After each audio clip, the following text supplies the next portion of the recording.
किसान बहन भाइयों को राजकुमार का नमस्कार। आप देख रहे हैं किसान की आवाज़ 24।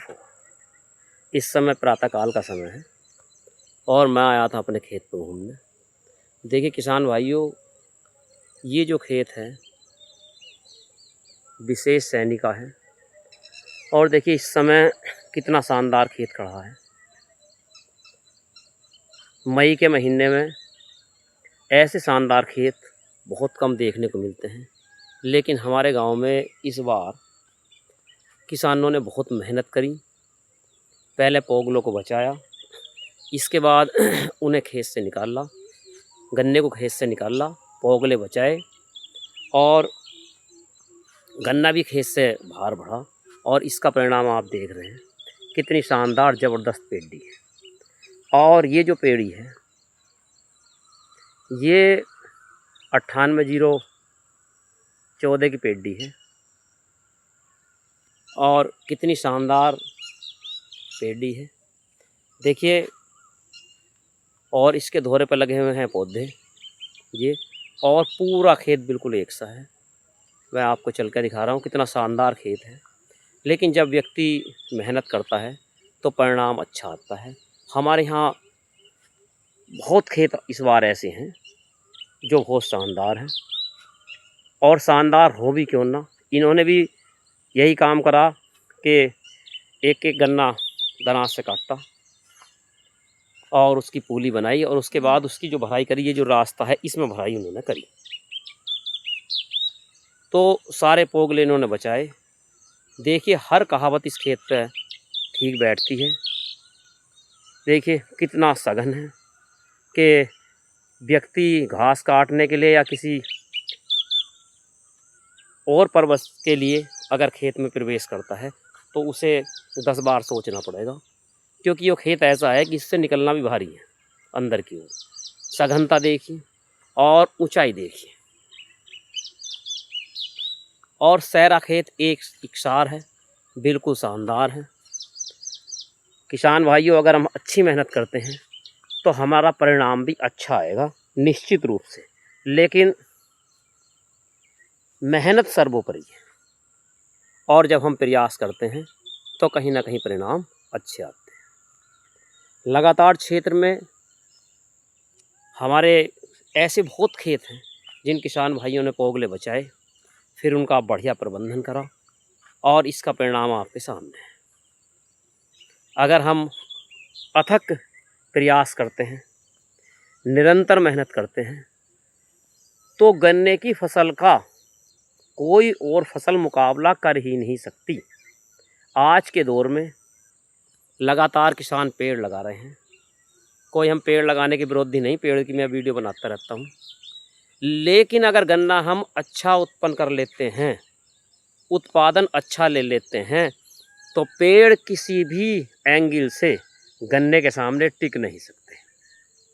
अगर अच्छा गन्ना, वैसे तो पेड़ उन आदमियों के लिए थे जो आदमी कृषि से कम लगाव रखते थे और भूमि है ज़्यादा, उन्होंने पेड़ पौधे लगा लिए। तो पौधे लगाने चाहिए कुछ मात्रा में, ज़रूर आवश्यक, वो भी ठीक है। लेकिन हमारी जो मूल फसल है गन्ना है, स्थिर फसल है। आपने पॉपुलर का दौर देखा होगा, कभी आसमान पे कभी धरती पे।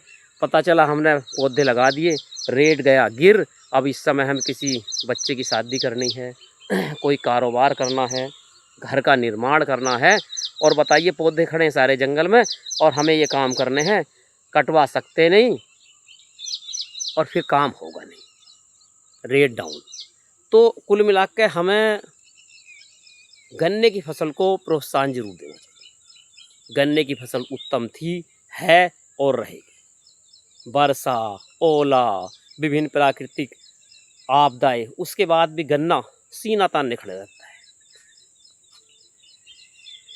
तो हमें बस इस समय जो है, हमें कोई अच्छी प्रजाति नहीं मिल पा रही 38 के समकक्ष, लेकिन इस बार लोगों ने बहुत बढ़िया उत्पादन इस 14 गन्ने से भी लिया। तो हमें गन्ना प्रबंध अगर हम उचित करते हैं तो निश्चित रूप से हमें गन्ने का उत्पादन अच्छा मिलेगा। इस समय शामली मुजफ्फरनगर के आसपास के जो यूट्यूबर हैं वे जो गन्ने की वीडियो डालते हैं, हमारे क्षेत्र में भी इस बार उनसे कम तर गन्ना नहीं है।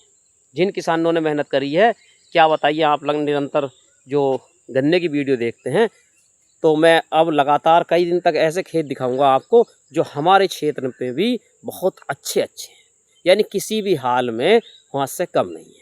अब रही उत्पादन की बात, तो उत्पादन में क्या है, ये है उसका खेल कितने विषय का बीघा है। अब जिनका बीघा, अब मान लीजिए हम चले जाते हैं शामली या इसके आसपास मेरठ, तो उधर जो बीघा है वो 825 मीटर का है।